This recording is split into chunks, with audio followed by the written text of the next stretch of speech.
Hello my YouTube family, कैसे हैं आप। आशा करती हूँ कि आप बहुत अच्छे होंगे।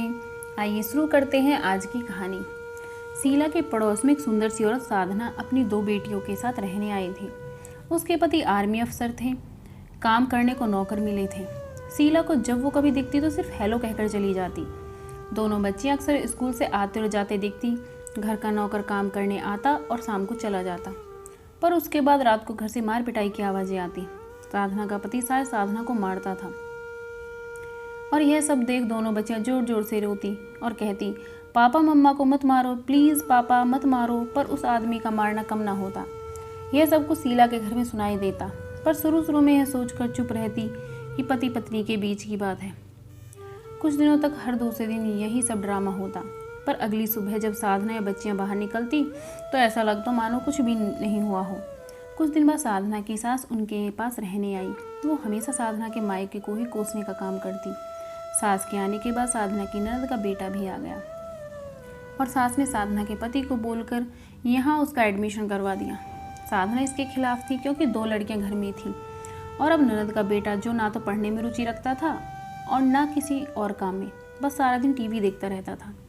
साधना जब उसे कुछ बोलती तो उसकी सास अपने बेटे के ऑफिस आने पर उसकी चुगली करती और वो गुस्से से उसकी पिटाई करता।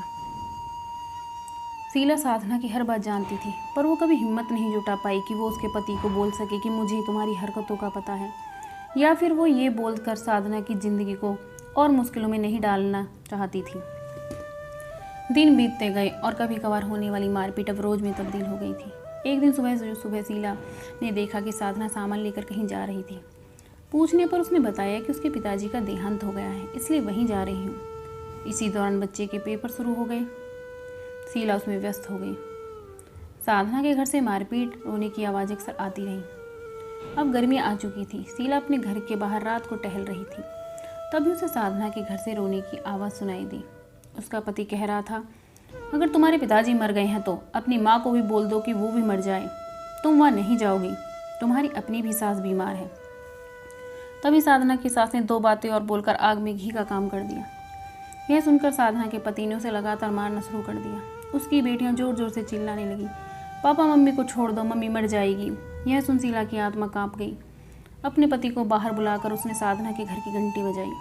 साधना के ननद के बेटे ने दरवाज़ा खोला। सामने एक लड़की रो रही थी। शीला ने उससे पूछा कि पीहू बेटा क्या हुआ। तभी उसका पति सामने आके बोला, कुछ नहीं बहन जी, यह तो ऐसे ही रोते ही रहते हैं। शीला ने एकदम गुस्से से कहा, भाई साहब सब सुनाई देता है रोज़ मुझे, पर आज हिम्मत करके घंटी बजाई है और अब आगे से ऐसा होगा तो 100 नंबर ही डायल करूँगी। उसका पति खामोश हो गया। थोड़ा अंदर जाकर देखा तो साधना अधमरी से फर्श पर गिरी हुई थी। उसको शीला और उसके पति डॉक्टर के पास ले गए। अगले दिन सुबह पीहू स्कूल जाते हुए शीला के दरवाजे पर आकर थैंक यू बोलकर जाने लगी तो शीला ने उसे कसकर गले लगा लिया। सच में एक घंटी बजाने से उनके घर का वातावरण सुधर रहा था। अब साधना के पति की आवाज़ भी कम सुनाई देती थी। एक दिन साधना शीला के घर जाकर उसके गले मिलते हुए बोली कि आपने मेरी ज़िंदगी बदल दी, नहीं तो मैं जीना ही भूल गई थी और अब मैं अपनी बेटियों के साथ कल माँ के घर जा रही हूँ, आने पर और बात करूँगी। दोनों की आंखें नम हो गई। शीला खुश थी क्योंकि उसके एक कदम से ही उसकी सहेली की ज़िंदगी सुधर जो रही थी। अगर आपको ये वीडियो पसंद आई है तो वीडियो को लाइक और शेयर कीजिए। अगर आप चैनल पर नए हैं तो मेरे चैनल को सब्सक्राइब कीजिए। Thanks for watching.